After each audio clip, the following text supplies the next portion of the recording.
tujuh ini memperkenalkan masing-masing nama kita. Yang pertama dimulai dari Saya Zakaria Ridhi Setiawan.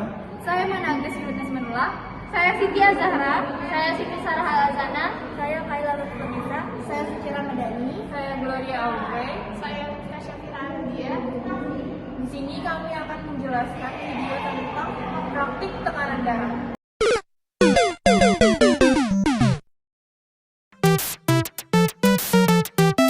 Tekanan darah merupakan besaran yang sangat penting dalam dinamika peredaran darah atau hemodinamika. Tinggi tekanan darah pada berbagai macam pembuluh darah tidak sama. Tekanan darah pada arteri lebih tinggi daripada tekanan darah pada vena.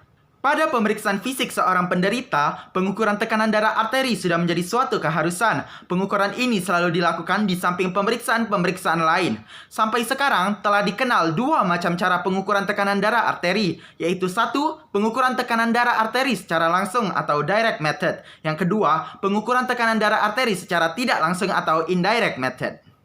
Pengukuran tekanan darah arteri secara langsung dilakukan dengan jalan menembus arteri atau cara invasif dan kemudian memasukkan salah satu ujung sebuah pipa ke dalam arteri tersebut, sedangkan ujung pipa yang lain dihubungkan dengan sebuah manometer. Dengan demikian, tinggi tekanan darah di dalam arteri tersebut dapat diukur. Pengukuran tekanan darah arteri secara langsung ini dilakukan hanya di laboratorium-laboratorium yang besar saja dan baru dilakukan kalau perlu, misalnya untuk mendapatkan data hemodinamik yang teliti untuk keperluan pembedahan jantung. Nah, untuk pengukuran tekanan darah arteri secara tidak langsung dilakukan dengan teknik yang sederhana, tanpa menembus arteri atau non-invasif, dan dapat dilakukan di mana saja jika diperlukan. Pada pengukuran tekanan darah arteri secara tidak langsung ini dikenal pula dengan cara palpatoar dan pengukuran secara auskultatoar. Cara palpatoar dilakukan dengan jalan meraba denyut nadi dengan jari telunjuk dan jari tengah. Dengan cara ini dapat diketahui hanya tinggi tekanan sistoliknya saja.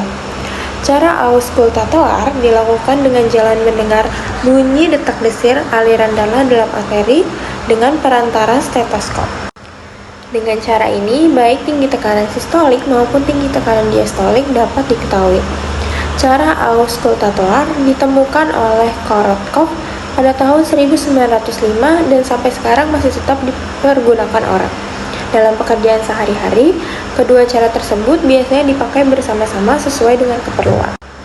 Dengan berkembangnya teknologi dalam dunia kedokteran, telah diciptakan pula alat pengukur tekanan darah arteri secara tidak langsung, tanpa palpasi dan tanpa auskultasi.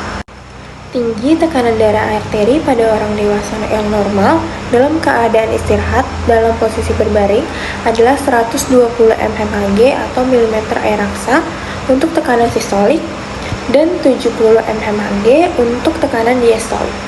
Biasanya ditulis 120/70 mmHg. Pada orang yang berdiri tegak, tekanan darah arteri pada kaki lebih tinggi daripada tekanan arteri di kepala. Sedangkan pada orang yang berbaring, tinggi tekanan darah arteri di seluruh badan adalah sama. Oleh karena itu, dalam hal ini, pada orang yang berdiri tegak, tekanan darah arteri yang di kaki mendapat tambahan tekanan hidrostatis kolom darah di dalam badan. Sedangkan yang di kepala itu tidak. Pada orang yang berbaring, kolom darah di dalam badan terletak horizontal, sehingga pengaruh gaya berat terhadap seluruh kolom darah adalah sama besarnya. Pada berat jenis darah yang normal, tinggi tekanan hidrostatis adalah 0,77 mmH per cm pada arah gaya berat. Dengan demikian, jika tinggi tekanan darah arteri rata-rata setinggi jantung, misalnya 100 mmH, maka tinggi tekanan darah arteri rata-rata di kaki yang letaknya 105 cm di bawah jantung adalah 100 ditambah 105 kali 0,77 mmH sama dengan 180 mmHg. Sedangkan tinggi tekanan darah arteri rata-rata di kepala yang letaknya 50 cm di atas jantung adalah 100 dikurang 50 kali 0,77 mmHg sama dengan 62 mmHg. Pada orang yang berbaring, seluruh badan terletak pada bidang horizontal, sehingga tekanan darah arteri rata-rata di sepanjang badan itu sama tingginya. Jadi tujuan dari pengukuran tekanan darah adalah untuk mengetahui hasil pengukuran tekanan darah baik mengukur secara palpasi maupun auskultasi, mengamati dan mempelajari pengaruh posisi tubuh terhadap tekanan darah dan pengaruh latihan fisik terhadap tekanan darah. Selanjutnya adalah kriteria normal tekanan darah. Untuk sistolik yaitu sekitar 90 sampai 120 mmHg dan juga tekanan darah diastolik di antara 60 sampai 80 mmHg. Lalu berikut merupakan kriteria darah yang kurang atau lebih dari normal yang bisa kalian lihat di sini.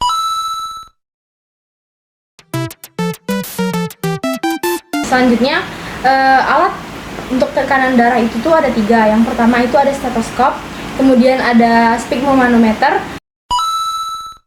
terus ada juga tensimeter digital seperti yang digunakan pada saat praktikum. Pada video ini, kami akan menunjukkan cara pengukuran tekanan darah menggunakan alat tensimeter digital. Dengan posisi duduk, berbaring, lalu berdiri. Pertama-tama, hadapkan telapak tangan probandus ke atas. Lalu, gunakan manset pada lengan atas sekitar 3 jari di atas lipatan siku, lalu kencangkan manset. Saat proses pengukuran, probandus terbaring dengan tenang. Lalu, kencangkan manset hingga hanya bisa menyelipkan 2 ujung jari di bagian tepi manset. Dan yang terakhir, tekan tombol start dan mulai pengukuran.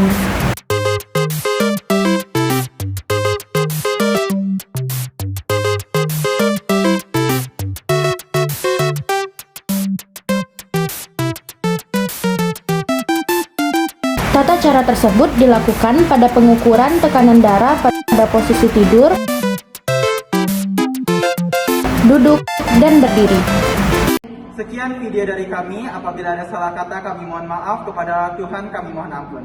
Wassalamualaikum warahmatullahi wabarakatuh.